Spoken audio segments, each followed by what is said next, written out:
Então a gente começa uma aula sobre laboratório. Essa seria a ideia da aula de hoje. Deixa eu colocar aqui no modo apresentação. Aqui tem sido capítulo 1, medição, porque eu tirei algumas coisas do capítulo 1 do Halliday. Então, quem fez Fundamentos de Mecânica, com certeza viu o capítulo 1, se fez comigo. Então, algumas coisas aqui, né? Sistema internacional, mudanças de unidades, dígitos significativos e casas decimais, são todos abordados nesse capítulo. E depois nós vamos entrar num tema que é mais de laboratório, que seria incerteza de instrumentos de medidas. Depois nós vamos fazer propagação de erro, a análise de gráficos, ajuste de gráficos. Vai ser mais ou menos uma revisão dessa primeira parte e uma parte nova, tá? Os objetivos dessa parte inicial do capítulo 1 é vocês entenderem as unidades no sistema internacional, saber citar os prefixos mais usados, mudar grandezas, né? Então passar de quilômetro para metro, passar de jardas para centímetro, saber identificar os dígitos significativos, casas decimais e fazer operações, e identificar incertezas de instrumentos de medidas analógico e digital. Então, relembrando as unidades fundamentais, né, do sistema internacional, a gente tem as 7 aqui, né? Então, a grandeza relacionada ao comprimento a gente usa no Brasil, né, o metro, o símbolo M. O tempo é o segundo, o símbolo é S. Só um minuto, gente, por favor.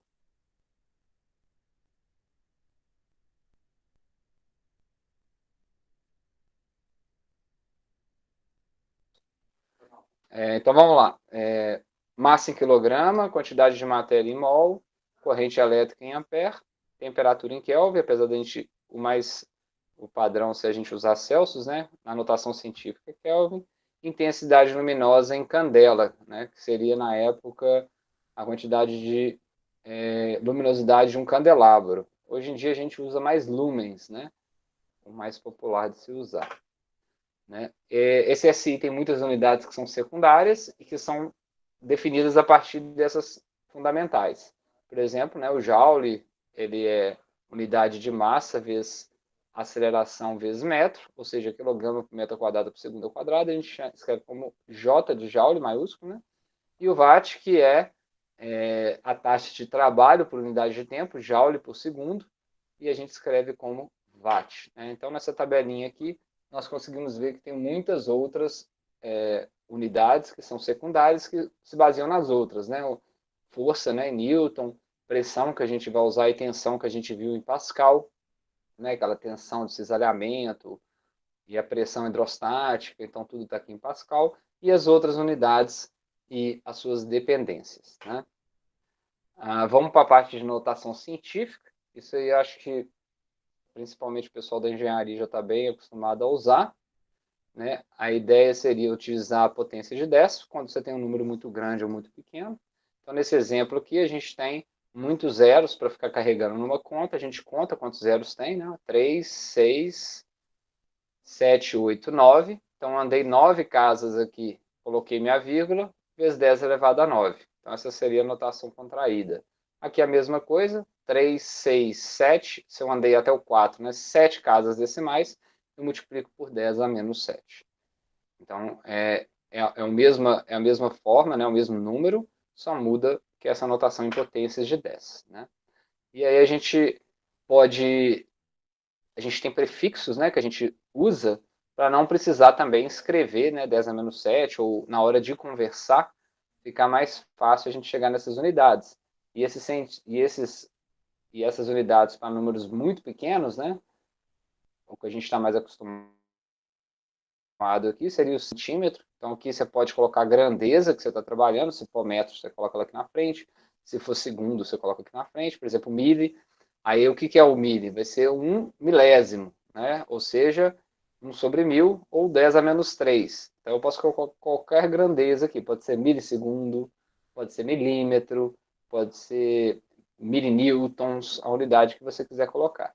Micro, nano, pico, fento, né? E aqui as suas respectivas potências de 10. Né? Então, isso aqui seria para escrever números muito pequenos. alguns exemplos que a gente tem aqui, né? Então, aqui está uma unidade, começa, né, no 10 a 0, que seria na unidade de metro, na escala de uma pessoa. À medida que a gente vai indo para milímetro, micrômetro, nanômetro, picômetro, a gente vai indo para o tamanho de uma célula sanguínea, o tamanho do átomo, o raio atômico do núcleo, até chegar à constante de Planck aqui, né, num valor que não tem nem na escala. Então, esse seria os símbolos para quando a gente tem números muito pequenos, mas nós teríamos eles também para quando a gente tem números muito grandes, né? O quilo, que é o mais usualmente usado aí, né? Que é o 10 a 3, então quilograma, quilonewtons, mega e giga, que já estão aí nas unidades de computação, né? Quando a gente vai comprar hoje o HD em tera, né? Terabits, então significa terabytes, né? Então significa que você tem, cada byte é 8 bits, então você vai ter 10 mil, 1000 elevado a 4, né? Vai dar aqui, tem que fazer a conta aqui, né? Mil, milhão, bilhão, trilhão, né? 1 trilhão, né, de bits, né? De bytes, desculpa. E o giga, né, e o mega também são mais usualmente usados, né? Iota, zeta, hexa, não é tão comumente assim. Da mesma forma, a gente tem que, quando a gente começa a passar dessa escala de 10 a 11, né, acima do tera, a gente já está na distância entre o Sol e a Terra, já estamos aí na distância para o tamanho, né, da Via Láctea, né, que a gente está inserido, e a 10 a 27, aí, que é acima do iota, já está na altura do nosso universo observável. Aqui é a mesma coisa, né, mostrando agora em relação a distâncias, em relação à Terra, né, os satélites, e aí a gente vai ter na Lua, depois a gente chega, né, nas órbitas, né, de alguns planetas, e dependendo dessa distância, se ela ficar muito longínqua, né, a gente começa a usar luz por segundo, anos-luz, né? A luz, por exemplo, ela é 3 vezes 10 a 8 metros por segundo. Se você multiplica ela pelo tempo, você vai ter uma distância. Então, você está multiplicando ela por um ano, que no intervalo de tempo seria 365 vezes dias, né? Vezes 24 horas, vezes 60 minutos, vezes 60 segundos. Então, esse número inteiro multiplicado por 3 vezes 10 a 8 vai dar um ano-luz. Então, a gente vê que essa distância é, gigantesca, né? Então, é só para mostrar que existe também esses prefixos para isso. Você pode colocar a unidade que você quiser aqui, né, da sua grandeza. Então, a gente vai para a parte do fator de conversão. Em geral, a gente usa o equivalente dessa unidade, que seria multiplicar por 1. Então, se eu tenho 1 quilômetro sobre 1000 metros, isso é igual a 1. Se eu tenho 1000 metros sobre 1 quilômetro, também é igual a 1. Né? Aqui, só para relembrar que o K é 10 a 3, que vale 1000. Se eu tiver 1 centímetro sobre 10 milímetros, vale 1 também.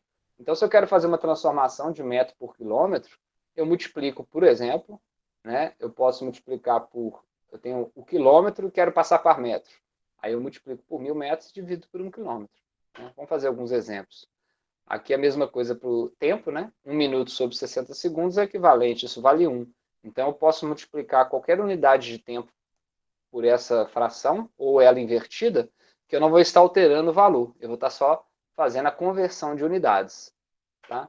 Então, uma relação usada na conversão de unidades, vamos supor que eu quero passar 2 minutos para segundos. É lógico que isso aqui no primeiro momento a gente faz de cabeça, mas vão ter unidades que são mais complexas de entender.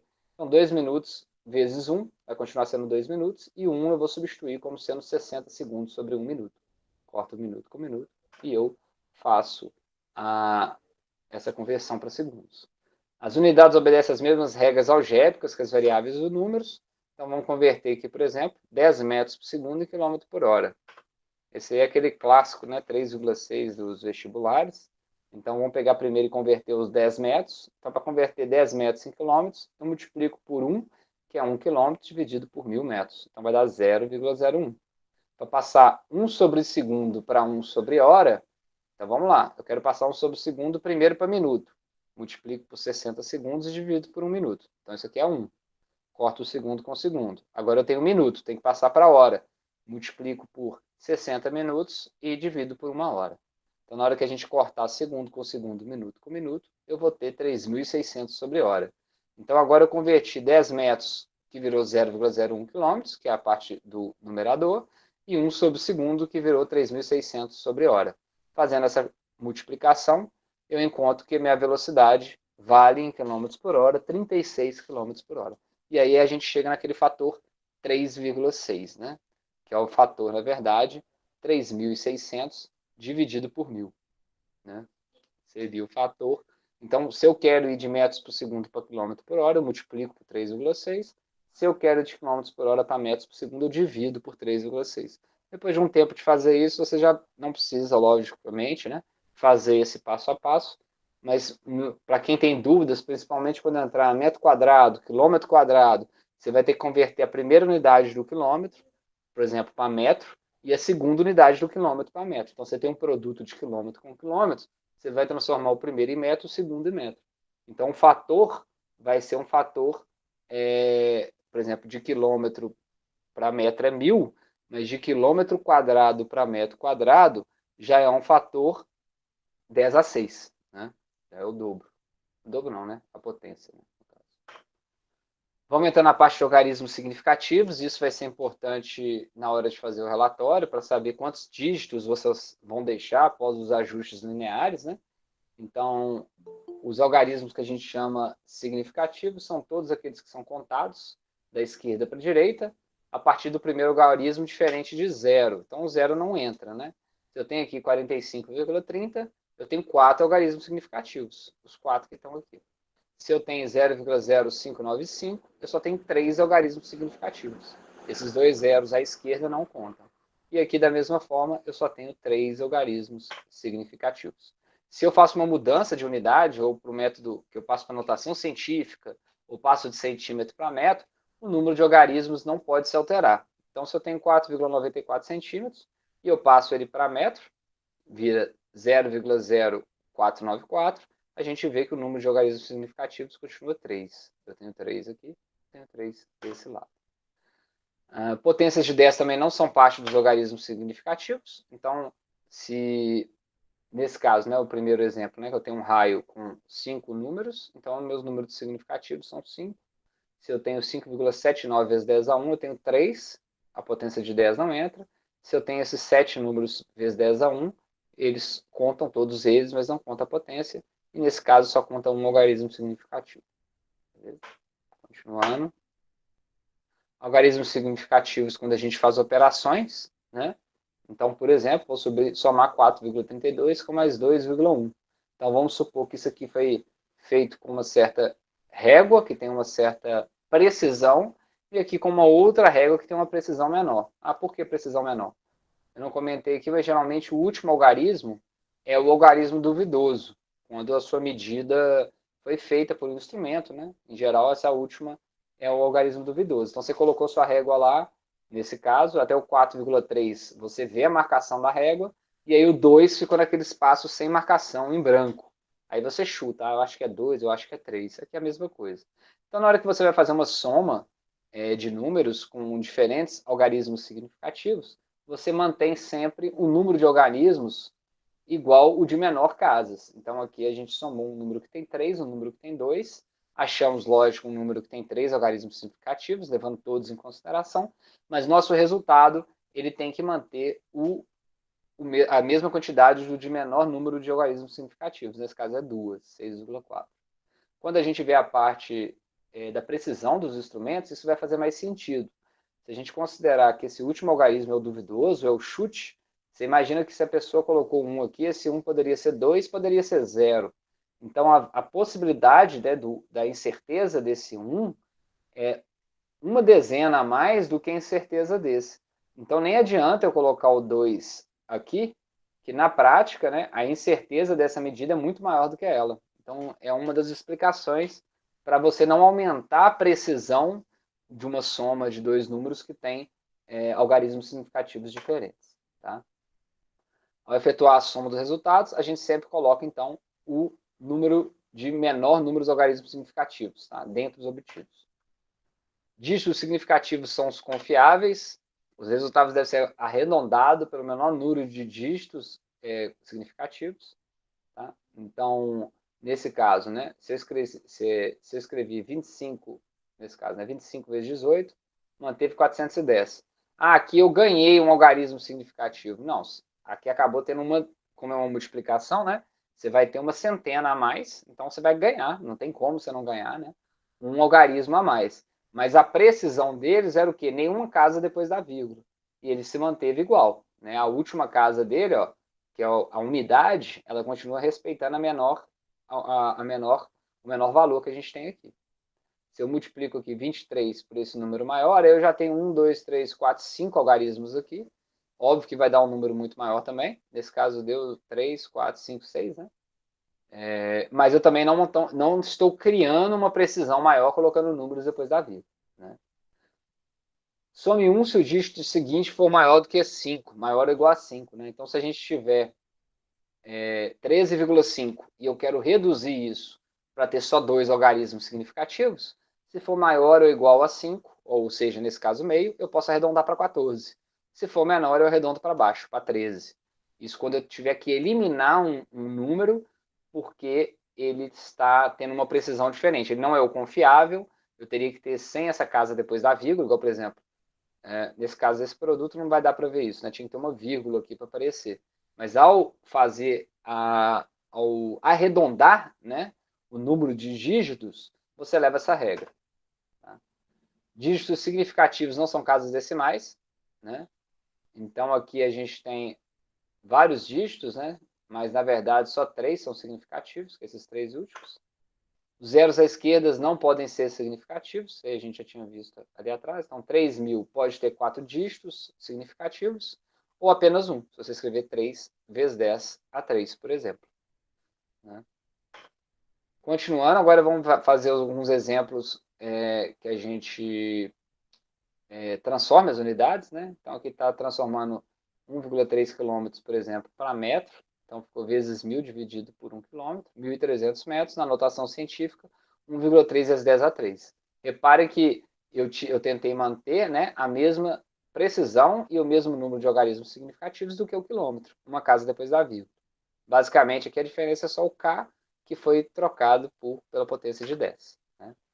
Num segundo exemplo, a gente tem 0,8 km. Ao fazer a transformação multiplicando por 1 e depois uma transformação para passar centímetros, ele virou 80.000 centímetros. Na hora que eu passo ele para notação científica, ele continua com um algarismo significativo, assim como ele tinha antes. Numa divisão, a mesma coisa, né? ou numa outra transformação, né? Aqui eu estou passando de milímetros para pés, né? Nesse caso. E aí o pés, eu tinha 4 algarismos significativos aqui, manteve os 4.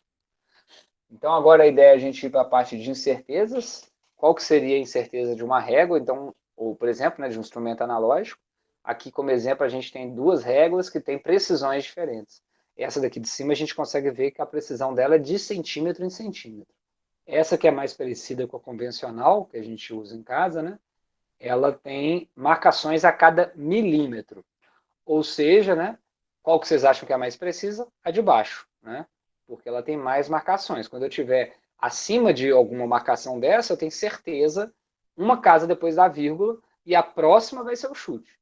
Quando o seu equipamento é analógico, em geral, né, a incerteza é metade da menor medida, né, que você tem certeza para ser feita. Né? Então, metade da escala que você tem certeza, que são as marcações, vai ser a incerteza desse instrumento de medida. Então, na régua de superior, a incerteza é entre 9 e 10, por exemplo. Eu não sei se é 9,1, 9,2. E aí o usual seria colocar que a minha incerteza, a minha imprecisão é mais ou menos meio. Então, se eu tiver colocado aqui, chutado, por exemplo, que é 9,5, eu poderia tanto estar em 10 como estar em 9, devido a poucas, né, marcações que a gente tem nessa régua. Então, por exemplo, nesse caso que eu estou medindo esse tubo de comprimento L, né, na minha cabeça eu estou acima de 9,5. No olho aqui eu acho que 9,5 está aqui, mas eu não tenho certeza. Se eu tivesse a precisão dele seria maior. Então eu vou chutar que é 9,6. Beleza, então eu tenho 2 algarismos significativos. Esse é o meu duvidoso, é o meu chute. E minha incerteza está justamente nela. Então, a pessoa que pegar, né, a medida desse tubo, eu vou passar para ela esses valores, ela vai saber que eu medi com uma régua, que a precisão era na escala de 1 centímetro, e que esse 9,6, se outra pessoa medir, pode ser 9,1, pode ser até 10,1. Beleza? A régua de baixo ela já tem uma precisão, uma ordem de grandeza maior, então ela já é uma precisão de meio milímetro, ou seja, se eu tenho a marcação entre duas marcações é 1 milímetro, metade disso é meio. Então, se eu for marcar a mesma peça, né, com essa régua mais precisa, vamos reparar aqui, ó, tenho mais de 9,5, eu tenho certeza, mais de 9,6, ó, eu tenho certeza. Eu tenho a marcação do 9,6 aqui. Então, qual que é o meu chute? Ah, esse 2. Eu não sei se é 2, eu não sei se é 3. Então, cada um vai colocar um valor. Mas esse que seria o meu número algarismo duvidoso, ele está exatamente na incerteza do meu equipamento. Tá? Uma forma de escrever, então, né, seria, por exemplo, que eu só passei para milímetros, né, para ficar na escala de meio milímetro. Né? 96,2 mais ou menos 0,5 milímetros. Quem receber isso sabe que o equipamento utilizado para fazer essa medida tem essa incerteza. Algumas formas de escrever o número medido com a sua incerteza. A gente tem algumas formas, por exemplo, as formas corretas. Né? Eu posso escrever dessa forma, igual a gente colocou aqui, né? Mais ou menos a incerteza. Eu posso, ao invés de escrever o mais ou menos, eu posso colocar entre parênteses, aí fica entendido, né, que o último algarismo tem a incerteza de mais ou menos 5, né? Então, na verdade, é a forma contraída do 0,05 que está escrito aqui. Então, é a mesma coisa do que está escrito em cima, de uma forma mais enxuta, né? Mas é a mesma coisa, também pode ser escrita assim. E a gente pode manter uma incerteza até com 2 algarismos, tá? Aqui a gente deixou com 1, mas poderia se manter 2. Então, nesse caso desses 2 exemplos que tem aqui, a pessoa quis escolher deixar 2 algarismos. Então, eu vou manter até o 0,4 nesse caso. Ah, se eu quiser agora deixar minha incerteza com um algarismo só, é opcional. Eu vou arredondar 1,2 para 1, porque o 0,2 é menos que meio. E aí eu vou ter que arredondar o meu número da medida também. Então, de 123,4 virou 123. Também arredondei para baixo, porque esse número é abaixo de 5. Formas incorretas de fazer. Incertezas com muito algarismo significativo. Aqui, por exemplo, tem 3. Ou a incerteza, né, a incerteza ser mais precisa do que a medida. Então, se eu tenho um grau de precisão que está em 0,05, por que a pessoa não chutou esse número? Então, a representação está errada. Aqui tem que ter o mesmo número de algarismos depois da vírgula do que o lado esquerdo. Tá bom? Então, essas são algumas formas de representar. Isso vai ser importante, a gente vai ver, porque a gente vai estudar propagação de erros na parte de elaboração do relatório. Então, para propagar erro, você precisa saber qual que é o erro ou a incerteza de cada equipamento ou de cada medida. Porque esse erro pode ir aumentando à medida que eu vou... Né? Vamos falar assim, se eu faço uma medida direta, que é uma medida, por exemplo, do comprimento de um tubo, o erro vai ser diretamente o do meu instrumento. Agora, vamos supor que eu faço uma medida de distância, uma medida de tempo no cronômetro, e uso essas duas medidas para descobrir uma velocidade. Agora eu tenho uma velocidade que depende de duas medidas feitas com precisões independentes. Como que vai ser a propagação de erro que eu tenho da medida da distância e da medida do tempo? É o que a gente vai ver na aula de hoje. Então a gente precisa conhecer as incertezas de cada um desses instrumentos para que o peso dessa incerteza entre na hora de encontrar a velocidade, por exemplo. Vamos agora mostrar um instrumento que talvez nem todos tenham tido contato, que é o paquímetro. Ele ganha uma precisão maior do que a régua convencional, só para mostrar aqui, né? A régua nossa convencional ela tem uma precisão de meio milímetro. O paquímetro ele ganha uma grandeza, uma ordem de grandeza a mais, é de 0,05 milímetros. Ele aqui é o paquímetro analógico, aqui é um paquímetro digital, né? E basicamente na hora que você coloca alguma coisa para ser medida aqui, ele já te fala na escalinha, né? Então nesse caso ele tem 12 milímetros mais 0,21, porque tem um ponto aqui. E aí qual que é a incerteza dele? A gente vai ver, mas se o equipamento for digital e o fabricante não escrever qual que é a incerteza vai ser a última casa decimal. Então um aqui, ó, é o valor que o sensor de deslocamento chutou para colocar para a gente. Né? O que a gente faria olhando por aqui, ele chutou aqui. Então a incerteza ó, continua sendo a mesma do analógico. Né? 2 casas depois da vírgula. Segunda casa depois da vírgula. Vamos ver como é que funciona esse equipamento. Vocês não vão ter pelo menos não no ensino emergencial que a gente está, né, na parte do tratamento emergencial, a oportunidade de usar um paquímetro. Mas quando a gente voltar para a parte presencial, no laboratório, que a gente vai pretendo fazer algumas atividades, vocês vão aprender a usar ele ao vivo. Mas no primeiro momento eu vou ensinar como que vocês usariam ele por uma foto, né, de como que faz a medida, e a prática vocês fazem, a gente faz no futuro. Tá? Então eu quero saber, por exemplo, quero medir uma porca e quero saber a medida dela com toda a precisão do instrumento. Então a primeira coisa é olhar aonde que está o meu zero em relação a essa régua convencional. Então em cima aqui eu tenho uma régua que a divisão é milímetro. E aqui embaixo que eu tenho a minha régua mais precisa. Então, o primeiro número que eu vou pegar, que é o daqui, né, o 24, eu vou contar aqui mesmo. Ó, 20, que deu até aqui, milímetros. 1, 2, 3, 4. Eu estou entre 24 e 25, então é 24. Eu estou acima de 24 e abaixo de 25. Perfeito. Qual que é o meu próximo, minha próxima unidade? Eu vou olhar agora nessa escala de baixo, que vai de 0 a 10. Qual que é a primeira linha que eu tenho que fica paralela, coincidente com a linha de cima? Então, se a gente acompanhar aqui, ó, visualmente, a primeira linha que fica coincidente com a de cima é o 7. Então, eu tenho certeza que o 7 está nele, né? Eu estou vendo. Agora, se é 7 e mais um pouquinho, ou 7 menos um pouquinho, eu não sei. Então, foi chutado aqui que era 0. Então, eu tenho que a minha medida da porquinha é 24,7 milímetros. O paquímetro, em geral, tem a mesma ideia, né, para fazer em polegadas aqui em cima. Né? Então, se a gente fosse medir em polegadas aqui, ó, eu tenho 1 polegada, aqui seria, então, que são 10, né, então seria 9 décimos de polegada, e aí a gente seguiria e veria que estaria mais aqui, mais 5 oitavos de polegada. Então, é 9 décimos mais 5 oitavos. Mas, em geral, a gente vai usar só a escala de milímetros. Se vocês tiverem alguma dúvida, tá, gente, em alguma coisa aqui do que a gente estiver vendo, vocês podem perguntar e interromper a qualquer momento. Você poderia falar de novo, professor, sobre você fiquei um pouco em dúvida na parte do 24. Tá. O 24 você entendeu, né? Que é igual à régua convencional. A gente tem certeza que está acima de 24.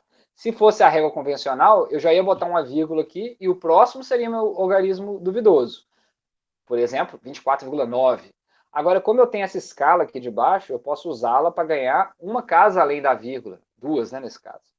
Então, olhando qual que é a primeira marcação dessa régua de baixo que fica alinhada com a régua de cima, vai ser o número que eu vou encontrar. Então, por exemplo, se tivesse sido aqui, ó, se essa primeira linha tivesse ficado exatamente coincidente, né, paralela e no mesmo, uma sobre a outra, com essa linha de cima, eu teria certeza que esse segundo dígito aqui, ó, que a gente vê, é 5. Agora, o terceiro dígito seria um chute, né? Seria uma imprecisão. Seria 5 não, desculpa, seria meio. Então, seria 0,5. Né?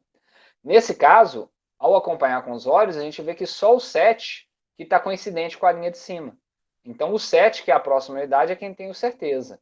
O 0, se ele está um pouquinho para a esquerda ou para a direita, eu já não sei. Então, esse 0 já é o chute da pessoa que tirou essa medida.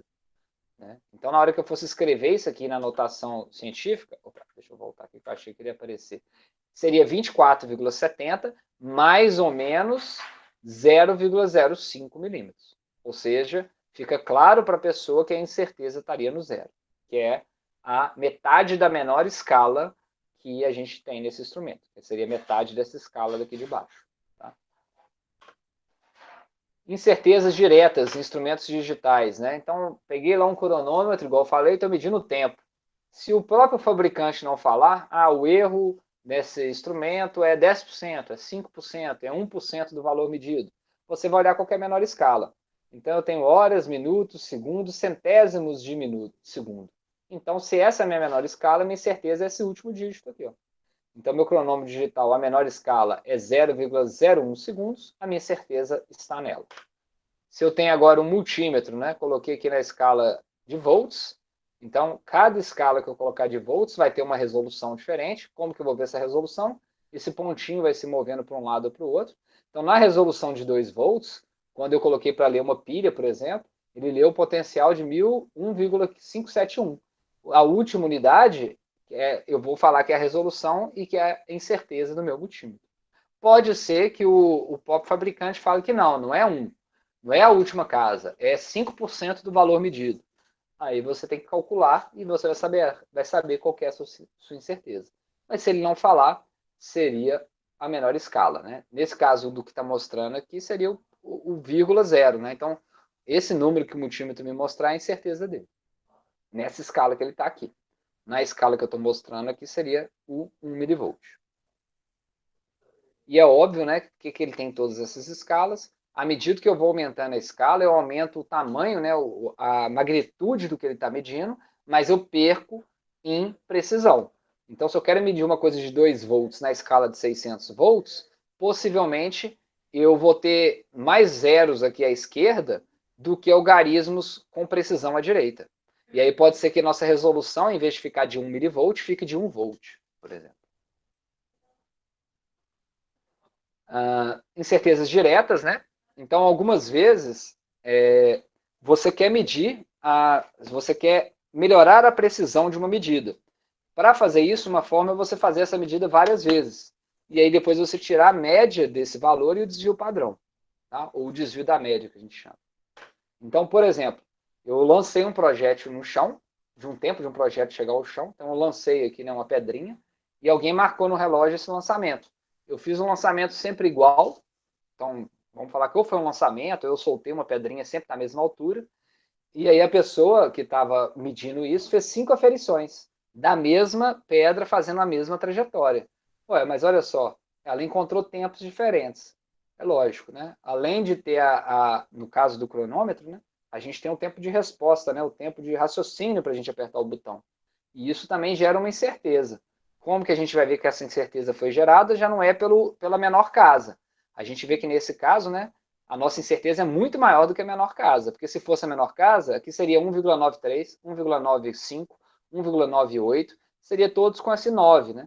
Então, como nós não temos um raciocínio maior do que o décimo de segundo, né, o centésimo de segundo nesse caso aqui, a incerteza nossa de usar o equipamento, vamos falar assim, é maior do que o equipamento tem. Se tivesse um robô ali que filmasse exatamente quando tocasse o som no chão, um sensor digital, e medisse aquele valor, aí ele manteria aquela escala do instrumento. Nesse caso, como é um ser humano, não vai manter. Então, como que eu melhoro isso? Em vez de eu fazer uma medida só, eu faço 5, tiro a média dessa medida. O que é a média? A soma de todos dividido pelo número. Então, eu somei 1,9, 1,8, 2, 1,9, 2,02, dividi por 5 e encontrei qual que seria o tempo médio. Então, esse tempo médio seria um tempo que teria uma precisão maior, porque ele foi uma média de várias aferições. Seria essa a ideia. E qual que é o desvio, o erro que eu tenho associado em relação a esse valor médio? Então, seria o desvio quadrático de cada número desse, né, a média do desvio quadrático de cada número desse em relação a ele. Como que a gente faria para encontrar essa incerteza? O desvio do padrão em relação à média. A equação que a gente usaria seria essa daqui. Ah, ela parece muito complicada. Não, a gente vai explicar ela. Se vocês quiserem, a gente pode abrir aqui para fazer para esse exemplo. Os outros a gente não vai fazer isso porque vai demandar muito tempo para fazer isso para tudo, né? Mas basicamente, né, a incerteza de uma medida qualquer, aqui eu estou chamando a incerteza de U, no nosso caso é a incerteza do T, é o delta T, onde T é a nossa medida feita, é 1 sobre N menos 1, onde N é o número de medidas, então aqui eu tenho um somatório de 1 até a N, então nesse caso o nosso N é 5, então eu vou ter 1 dividido por 5 vezes 5 menos 1, 4, então é 1 dividido por 20, vai aparecer aqui, e vai fazer isso com todos os números. Aqui eu tenho um somatório, então aqui eu vou ter um parênteses, onde eu vou calcular para cada ponto desse, então para i igual a 1, o 1, que seria 1,93, menos o valor médio dos 5 números, que é 1,96, ao quadrado, mais o segundo número, 1,89, menos 1,96 ao quadrado. E isso vai ser feito para todos os 5 números nesse somatório. No final, eu vou realizar essa conta, elevar ela à raiz dela e vou descobrir qual é a incerteza do meu tempo. Nesse caso específico, essa incerteza deu 0,0245.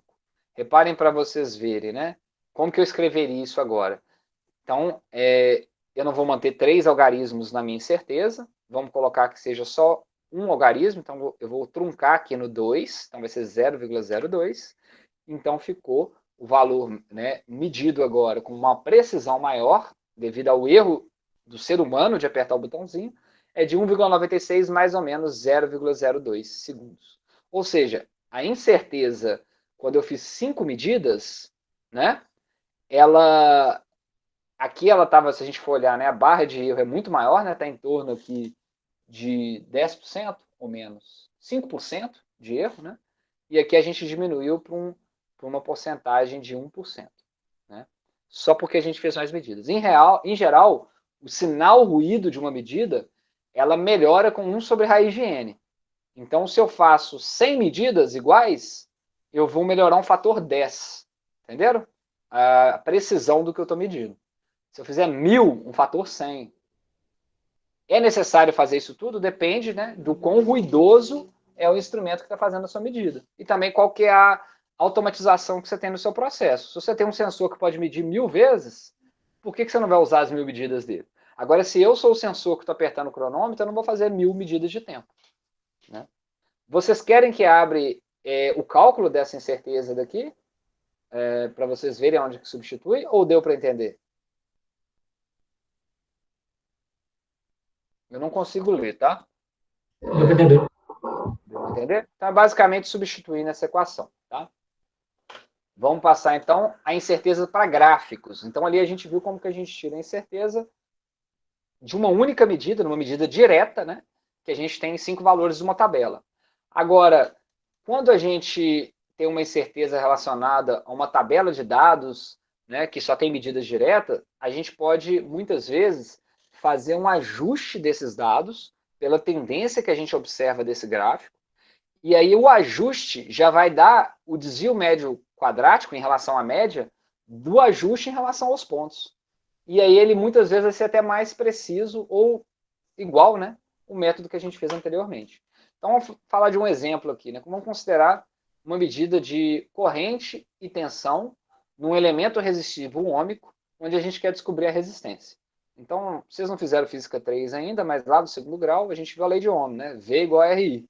Então, a tensão, né, a diferença de potencial, quando eu tenho um resistor, se eu aplico lá, se o meu resistor tem 1 ohm de resistência, né, e eu aplico uma tensão de 1 volt, eu vou ter 1 ampere de corrente nesse resistor. Se eu aplicar 2 volts, 2 amperes. Se eu aplicar 3 volts, 3 amperes. Então, V e I são diretamente proporcionais, onde essa constante de proporcionalidade é a nossa resistência elétrica. Então, se eu pego esse resistor e faço várias medidas de tensão, então botei lá um voltímetro ligado no meu resistor e medi a tensão, coloquei 1 volt de tensão nele. Coloquei um amperímetro em série e medi essa corrente. Aumentei para 2 volts, medi essa corrente. Aumentei para 3 volts, medi essa corrente. Como que eu calcularia o erro e o desvio, né? A gente não vai fazer pela tabela. Se eu fosse fazer pela tabela, né, a ideia seria fazer utilizando V e I, a divisão dos dois. Fazendo aquela mesma regra que a gente viu, né? Então, V dividido por I é o primeiro termo, V dividido por I é o segundo termo, tudo dividido por 5 eu encontraria esse valor. E se eu fizesse o desvio, aplicando a mesma ideia, só que agora usando V sobre I, né, os dois valores medidos, eu encontraria a minha incerteza.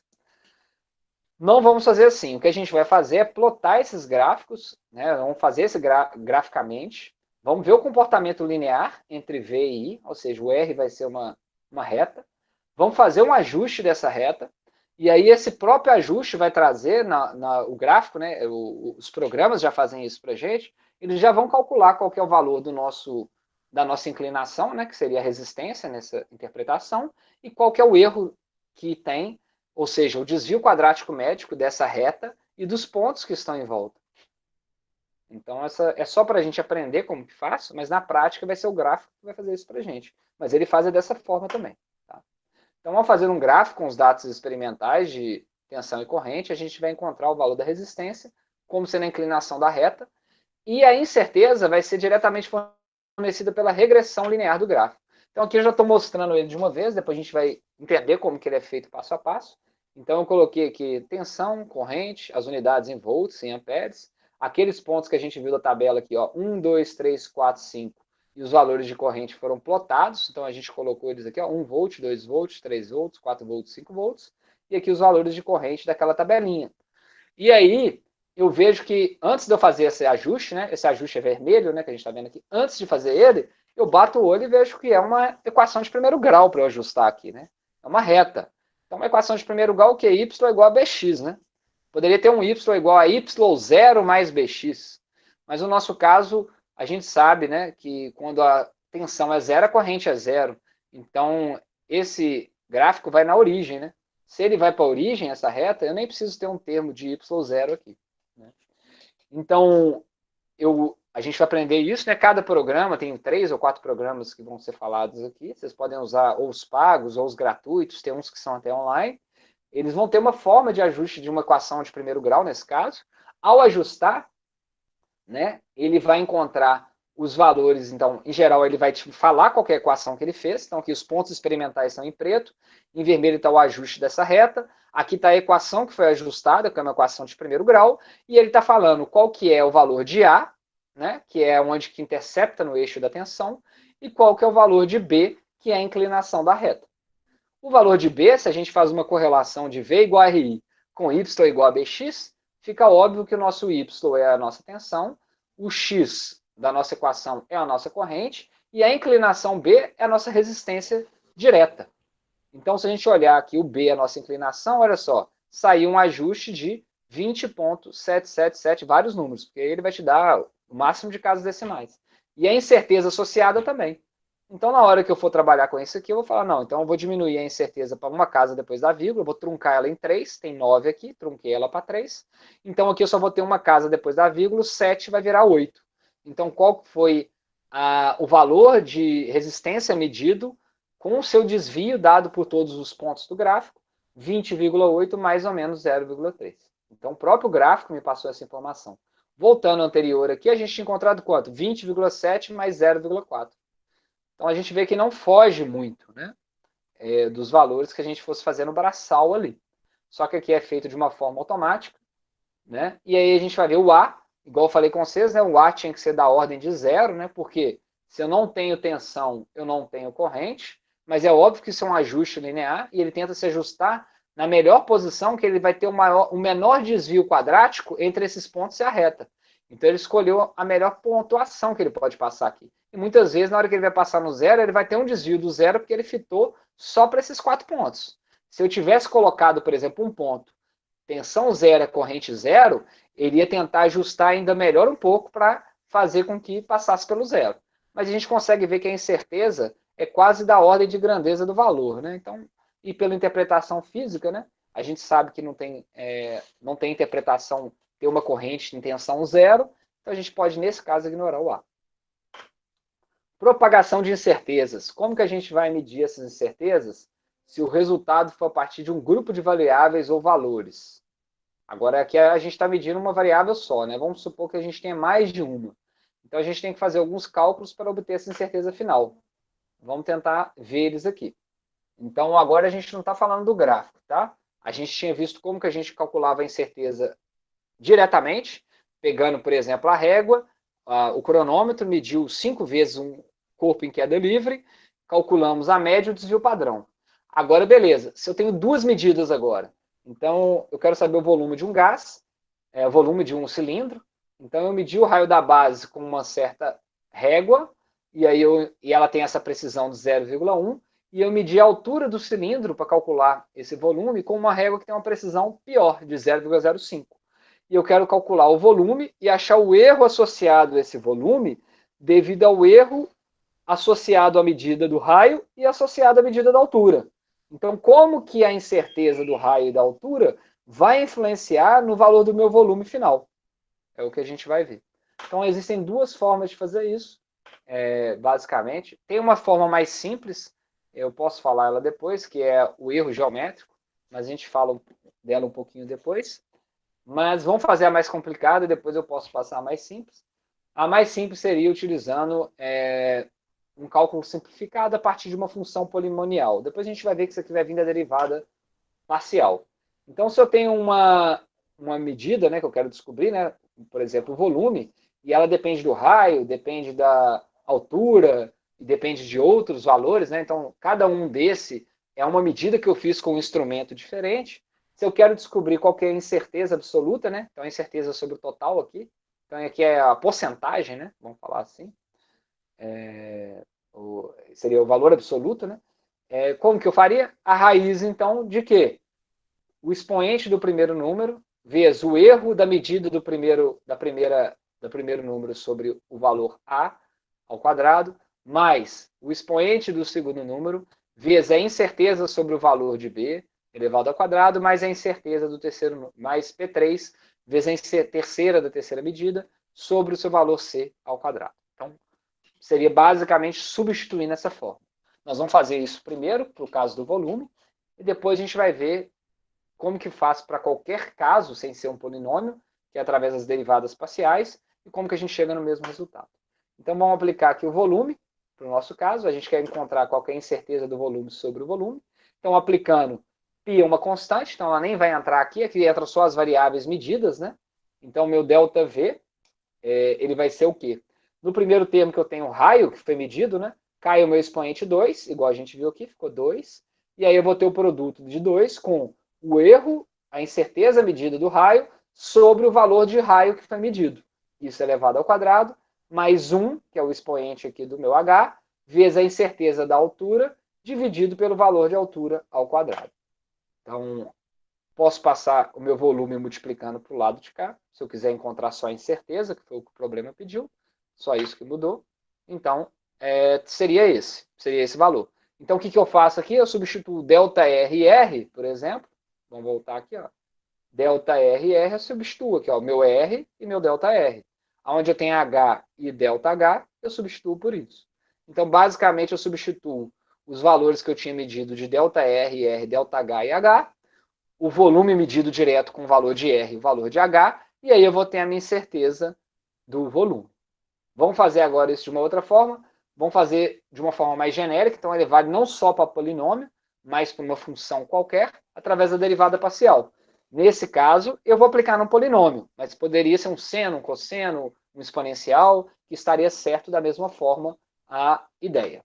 Então, qual que seria a ideia, né? A incerteza de I, de Y, onde Y depende dessas três medidas, vai ser a raiz quadrada de a derivada, né, da minha função, por exemplo, volume, em relação à minha variável A ao quadrado, vezes a incerteza de A ao quadrado, a derivada da minha função Y em relação a B ao quadrado, vezes a incerteza de B ao quadrado, mais a derivada da função em relação a C ao quadrado, vezes a incerteza de C ao quadrado.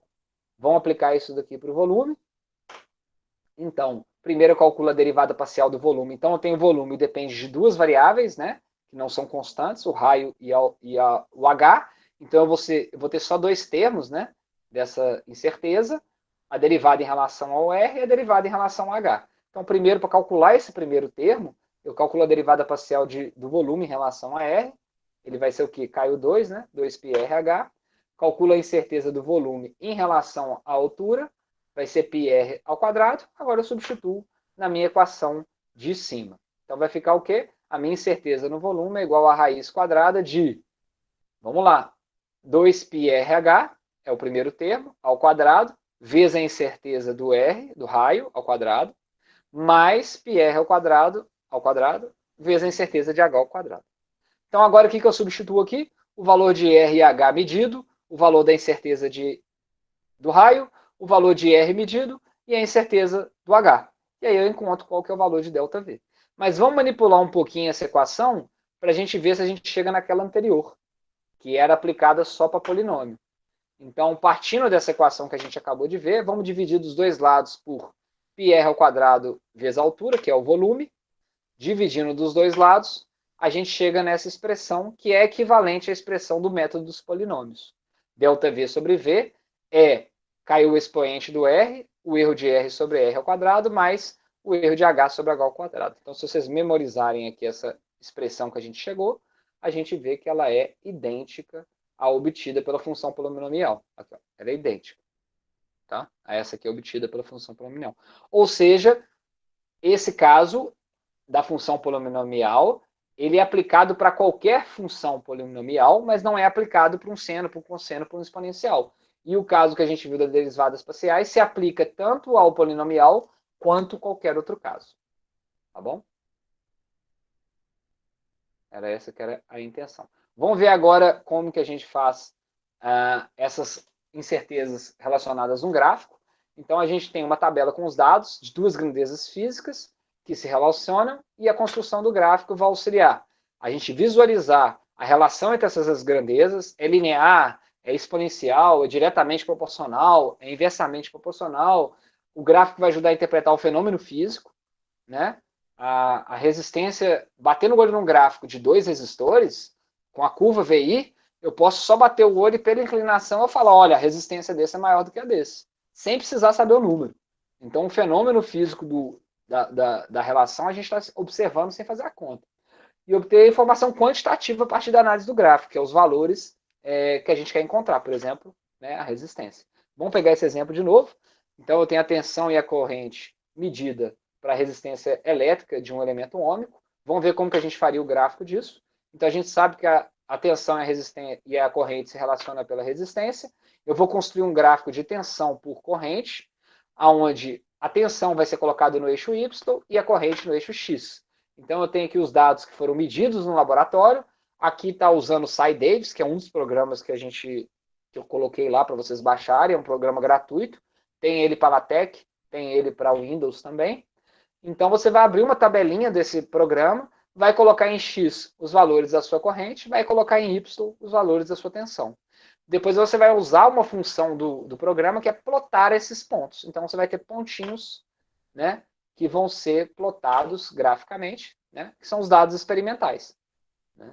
Então, esses pontinhos, né, são os dados experimentais. Se você tiver só de um elemento resistivo, você mantém com essa cor, senão você vai trocando os símbolos. Quadrado é por resistor 1, bolinha por resistor 2, e aí, em geral, você vai ter o título, né? Vai ter o título de cada coordenada, as divisões que você escolheu, né? E as unidades, que é tensão e corrente. Beleza? Agora que eu tenho essas informações, como que eu faço, né? As informações pertinentes, né? Que seria, igual eu falei, o título, a legenda e as grandezas e suas unidades, a gente pode fazer um ajuste desse gráfico para tirar o valor de R. Como que a gente vai fazer o ajuste dessa curva? Ajustar é escolher primeiro uma função que vai representar melhor o comportamento do gráfico. Então, se eu estou vendo que é uma reta, é uma equação de primeiro grau. Se eu estou vendo que é um S, talvez seja uma onda, talvez seja um seno. Se eu estou vendo uma coisa que é um exponencial, né, um crescimento exponencial, talvez seja um polinômio, talvez seja um expoente. Então, através dessa observação, a gente ajusta e tira as informações quantitativas. Por exemplo, né, como obter o valor da resistência a partir da análise desse gráfico? Sabemos que a tensão varia linearmente com a corrente, por duas coisas. Primeiro, pelo conhecimento prévio da teoria, e segundo, pelo próprio comportamento do gráfico. Mesmo que eu não conhecesse a lei de Ohm, aqui eu estou vendo que claramente a tensão e a corrente têm um comportamento linear. Então, eu vou ajustar o quê? Um gráfico linear, uma equação de primeiro grau. Então, nesse caso, eu vou usar a regressão linear para encontrar a equação da reta que melhor se ajusta aos gráficos. O programa, você vai lá, escolhe qual que é a sua função, y igual a x mais b.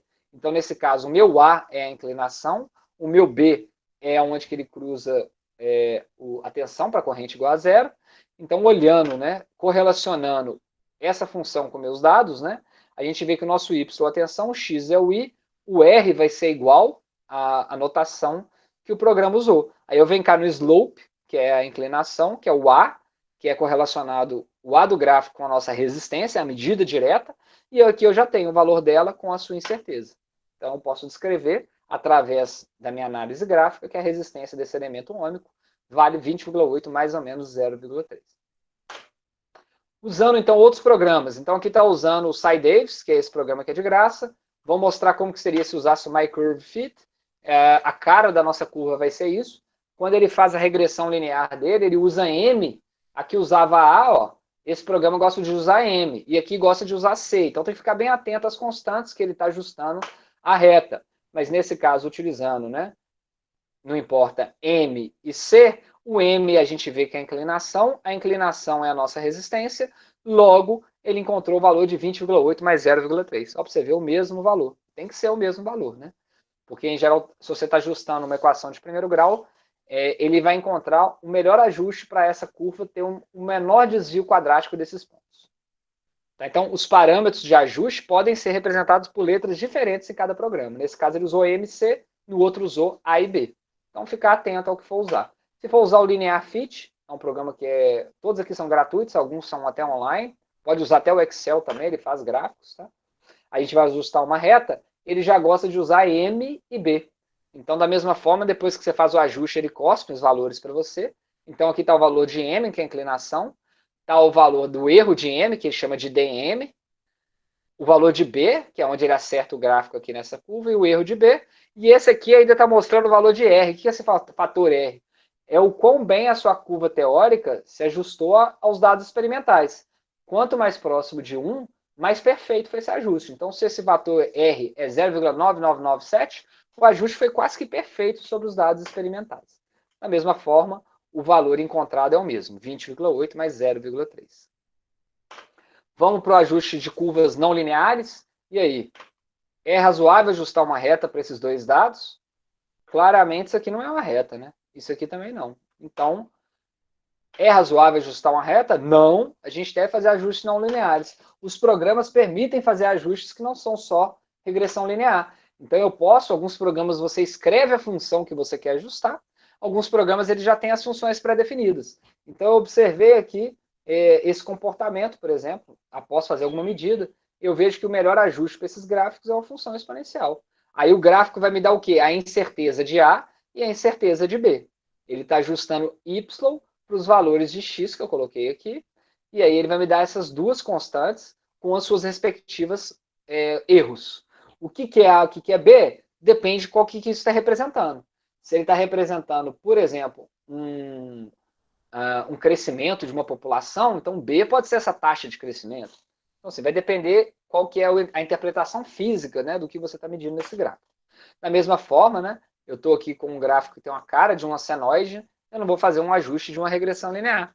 Eu vou fazer um ajuste, por exemplo, de um seno de AX mais B. O meu ajuste vai me dar o melhor valor de A e B que se ajustaram nessa curva vermelha, por exemplo, desse ajuste. Mais para frente a gente vai aprender como que faz para linearizar um gráfico. Então, como que eu transformo um gráfico que tem esse comportamento numa reta para eu fazer uma regressão linear? Por exemplo, se eu quiser facilitar meu entendimento.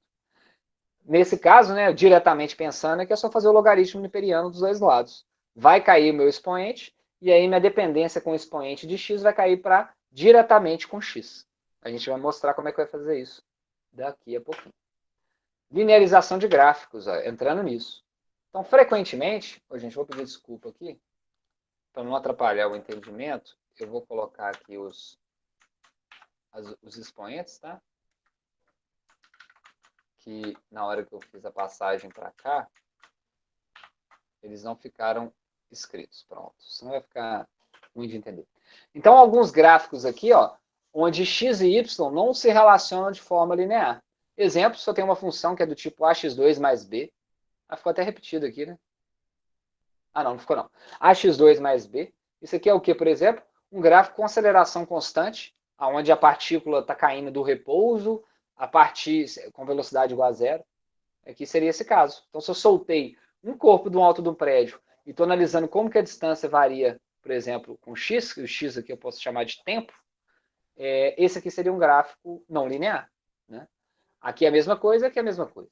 Né? Então, como que eu faço para linearizar um gráfico? Muitas vezes você não vai ter como fazer essa função, vai que o programa não faz essa função, mas você pode tentar transformar essa função numa função linear, e aí qualquer programa vai fazer. Como que a gente faz isso? Então, no caso, vamos pegar um exemplo aqui, né? Se eu tenho aqui uma função que é x igual a x ao quadrado, vamos pegar esse primeiro exemplo que eu tenho aqui, por exemplo, y é igual a ax ao quadrado mais b. Se eu ploto o y e meu x, na hora que eu for olhar, isso aqui vai ter a forma de uma parábola.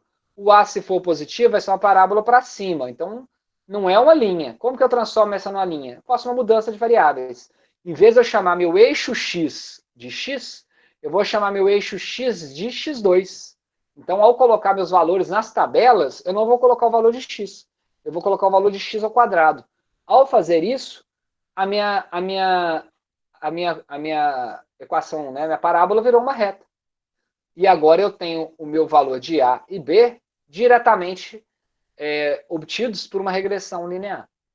Um outro exemplo, se eu tenho uma função que é logarítmica, né?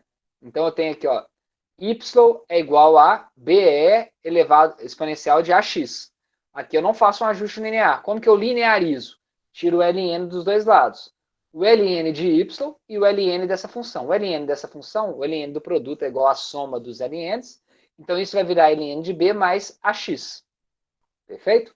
Então agora, em vez de eu plotar y e x da tabela, eu vou plotar no eixo vertical o ln de y, eu vou calcular o ln de y, eu vou colocar na tabela de y isso, vou calcular o meu ln de b e vou colocar na tabela, desculpa, eu vou calcular, vou só colocar o valor de x direto. Então, ao transformar o meu logaritmo, calcular o ln de y e plotar ele diretamente, automaticamente eu vou ter que o meu b ajustado pelo gráfico de primeiro grau agora vai ser igual ao ln de b. Então depois eu tenho que transformar ele para eu descobrir qual que é o valor de b da minha função original. Mas no caso do meu x, né, o a se relaciona diretamente. Então o mesmo a que eu encontrar aqui na regressão linear é o mesmo a que eu encontraria se eu fizesse uma regressão exponencial. Então nesse caso seriam funções que eu consigo linearizar. Muitas vezes você não vai conseguir linearizar a função. Se não conseguir, você vai ter que escrever essa equação mais explícita. Tá? Aqui é interessante a gente não confundir a linearização, que é essa coisa que a gente está fazendo, de transformar um gráfico que não tem um comportamento de regressão linear, um comportamento reto, da regressão linear, que é o ajuste que é feito. Então, linearizar é transformar um gráfico que não é linear em linear. Regressão linear é o ajuste de um gráfico linear, para encontrar o melhor ajuste, a melhor curva que se atesta a ele. Então, no final aqui, ó, gente, eu deixei... no final não, né? Porque ainda tem mais coisas que a gente vai falar. Mas eu deixei aqui para vocês, né, alguns programas de análise de dados. Então, vocês clicando aqui, vocês podem baixar o SciDavis. Clicando aqui, vocês baixam o MyCurveFit, ambos são gratuitos. Tá? O SciDavis é o que tem para Linux, esse eu não sei. Se o seu computador não puder instalar programas, você ainda pode usar o LinearFit. Tá? Você vai lá e baixa, né, na Play Store ou etc. Isso aqui pode ser usado, ele pode ser até baixado para o smartphone. Tá? E aí vai ter tutoriais e instalações de como utilizar no site da Física da UFMG. Tá? Vocês vão clicar aqui e vai ter esse material de apoio. Mas eu coloquei esse material de apoio naquela pasta laboratório, tá bom? Então, como usar os gráficos, a gente pode até depois ver, se a gente sobrar tempo nessas aulas de exercício, e eu fazer o passo a passo com vocês utilizando um desses programas, tá? Porque vai ter alguns exercícios que eu vou deixar para vocês tentarem fazer também, dessa semana para outra, e é interessante vocês fazerem, eu resolvo talvez um deles aqui, para vocês aprenderem a fazer o relatório, tá? Então, esses exercícios que eu vou deixar para vocês vai ser, né, considerar uma mola de constante elástica, utilizando 6 objetos de massas desconhecidas. Tá? Então, aqui é o valor que a gente consegue saber o real, mas eu quero aferir esse valor dessa constante elástica através de medidas de compressão e de massa. Então, a gente colocou diferentes massas nessa mola e foi medindo esse deslocamento x. Então, a gente mediu para cada massa para cada massa em quilogramas, qual que foi o deslocamento gerado em x, em metros. Então, para 20 foi 0,16, para 0,40, 0,33 e por assim adiante. Aí agora eu quero plotar esses dados para eu descobrir a minha constante elástica. Então, eu não vou plotar compressão por massa. Por quê? Não existe uma relação entre compressão e massa direto. Eu tenho a relação da lei de Hooke, né? Que é o quê? A força feita por uma mola, quando ela está abaixando, ela vai querer fazer uma força restauradora no sentido oposto, que vai ser igual a menos kx. Mas aqui, ó, a força da mola está sendo equilibrada com a força-peso. Então, kx vai ser igual a mg. Então, se eu faço um gráfico, né, por exemplo, de x, né, ou seja, deformação relacionada à massa, né, a minha inclinação ela vai ser, por exemplo, a gravidade sobre o valor de k. Então, nesse caso, ele quer descobrir a gravidade, né? Então, ele te deu o valor de k, dado pelo fabricante. Ao plotar, então, o X no eixo Y, né? As unidades de compressão, né, no eixo Y e as unidades de massa no eixo X, eu vou ter uma reta que vai ser linear, uma equação que vai ser linear. Essa equação você vai fazer uma regressão linear e vai encontrar a inclinação. Essa inclinação vai ser igual a G sobre K. K eu tenho o valor dele, eu descubro qual é o valor da gravidade através das medidas de compressão e massa desse problema. Tá? Então a ideia seria fazer o gráfico, fazer essa análise para esse problema e encontrar o valor de G. Tá? Um outro exercício para vocês tentarem fabricar. Um objeto se move sob a ação de uma força constante em uma superfície sem atrito.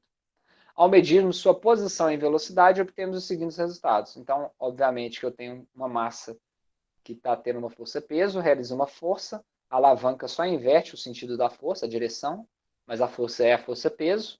Essa tensão é igual a força-peso, então essa tensão é igual a essa força-peso. Então, se eu tenho uma força constante nessa direção, esse corpo vai ganhar uma velocidade numa certa taxa. Alguém consegue acertar qual que é essa taxa que esse corpo está ganhando essa velocidade? Se não tem atrito?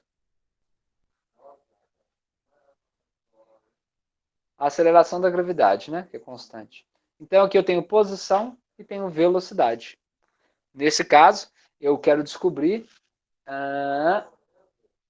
o que ele quer saber, faça um gráfico linearizado e determine a aceleração do objeto. Ele quer saber a aceleração. Então, eu vou ter que linearizar o gráfico. Tá? Nesse caso daqui, não vai dar uma regressão linear, porque se eu plotar no eixo vertical a velocidade e no eixo horizontal o x, eu não tenho uma relação linear, olha para você ver. Eu vou ter que V igual a raiz desse cara daqui. Se V é igual a raiz disso, eu vou ter um gráfico que vai ser a raiz quadrada, né, de um número. Então ele vai ser meio que uma parábola ali, né, quase uma parábola, né? Então não dá para a gente fazer. Então a gente teria que fazer uma regressão. Como que eu faço uma linearização? Como que eu faço? Em vez de plotar V ao quadrado, eu vou plotar, em vez de plotar o V, eu vou calcular a velocidade ao quadrado e vou plotar V ao quadrado por x, posição x. Aí sim eu vou ter uma equação linear, uma equação porque eu posso fazer uma regressão linear. Então fica esses dois exercícios para vocês praticarem. Tá bom? Então era isso que eu queria mostrar na aula de hoje. Então na aula que vem, seria uma aula de exercício, eu vou abrir só para vocês verem, eu posso abrir algum gráfico desse e fazer os exercícios com vocês. Eu uso o Origin, que é um programa pago, mas existe ele aí também pirata, né? Então só para mostrar rapidamente para vocês aqui, no finalzinho, ó, se eu estou medindo aqui, por exemplo, né, uma variável, vamos chamar aqui que esse, né, um exemplo mais fácil, né? Só para a gente mostrar aquilo. Aqui é a tensão. A unidade dele vai ser volt. E aqui eu estou medindo a corrente. E a unidade dele é ampere. Vamos colocar aqui, né? 2, 4, 6, 8. Vou fazer rapidamente aqui 10. Então, aqui vamos supor que foram meus dados experimentais, né? Eu fui lá e medi isso. Aí eu venho cá, por exemplo, e ploto meu gráfico. Vou plotar aqui para você só as linhas, tá? O scatter. Então tá aqui plotado meu gráfico, só que ele fez corrente por tensão, né? Aí vai depender da variação de cada um, né? Mas o melhor que a gente viu aqui é colocar esse cara como Y e esse como X, para a relação não ser inversamente proporcional, ser diretamente proporcional. Beleza? Então agora eu vou fazer o plot desse gráfico. Isso aqui é um outro programa, tá? Mas a gente tem os tutoriais para todos, para esse aqui não tem. Então aqui, ó, fiz lá a minha medida, né? Tá aqui a tensão, né, em volts. Eu poderia ter trocado aqui, né, escrito tensão. Aqui poderia ter escrito corrente. Tá? São os eixos que estão aqui. Aqui ele está mostrando que os pontos desse gráfico são isso. E eu quero saber qual que é a resistência elétrica. Então, vou ver aqui na análise, no caso desse programa, fitting, linear. Ele vai, nesse caso aqui, ele não está no modo automático. Eu poderia escolher de qual ponto a qual ponto, como que eu quero fazer. Eu vou mandar um automático aqui, só para vocês verem, tá? Então, ele fez aqui, ó. Ele me solta. Ele fez a regressão linear, tá? Ele me fala aqui, ó, vou aumentar para vocês verem, ó. Qual que foi a função que ele fez a regressão, qual que é o valor que ele intercepta, que seria o A, qual que é o valor da inclinação, que é meio, que é o B, né? E qual que é a incerteza que eu tenho. Como, olha só que engraçado, como eu digitei os números perfeitos, né? Não foi uma medida, eu coloquei os números diretamente proporcional, os dados foram ajustados perfeitamente à regressão linear e meu erro ficou zero. Ou seja, nenhum valor de corrente por tensão oscilou o que aconteceria num valor de uma medida real, por causa da incerteza dos meus valores. Então, obviamente, isso aqui é só um modelo fictício que eu estou mostrando para vocês, né? E aí ele me mostra em dois lugares, né? Ele me mostra aqui o intercept slope e ele cola isso daqui no meu gráfico. É lógico que depois eu vou transformar isso daqui, né, em tensão. Né? Então, muita gente, né, a gente vai ver isso, vocês podem colocar essas informações do gráfico dentro do gráfico, né? Então era só para mostrar rapidinho, né, como que faz um ajuste linear. Nesse caso o erro ficou zero, o Q quadrado, que é o quanto que seu ajuste ficou bom, ficou máximo, porque eu coloquei valores perfeitos aqui, né? Se eu tivesse, ao invés disso, colocado valores um pouco mais imprecisos, né, porque é o que pode acontecer na hora que você mede, 1,1, sei lá, 2,3, se eu tivesse uma certa imprecisão, ó, na minha medida, que é o comum, tá? A gente já vê que o gráfico não está ajustando. Mas como eu já fiz o ajuste, ele não vai fazer de novo, tá? Eu vou apagar esse ajuste aqui, por exemplo, e vou fazer um novo ajuste agora para vocês verem. Rapidamente aqui. Fit linear. Ele vai ajustar os novos gráficos, aos novos dados que eu tenho aqui. Ó. Agora ele já não é perfeito. Ó. Agora eu já tenho uma certa incerteza, né, nesses valores medidos, que eu não estou colocando valores perfeitos, né? E aí a gente já vê que nesse caso agora, vou aumentar bem aqui para vocês conseguirem ver, ó, a gente já consegue ver que o valor continua sendo meio, só que agora a gente tem uma incerteza devido a esses números terem ficado um pouco fora do ajuste. Continuou sendo 0,99 e eu continuo tendo uma resistência igual a meio ohm. Só que agora eu tenho uma incerteza que não é a perfeita, né, o ideal. Então era só para mostrar rapidamente isso, tá? Eu vou interromper a gravação, que eu acho que essa que era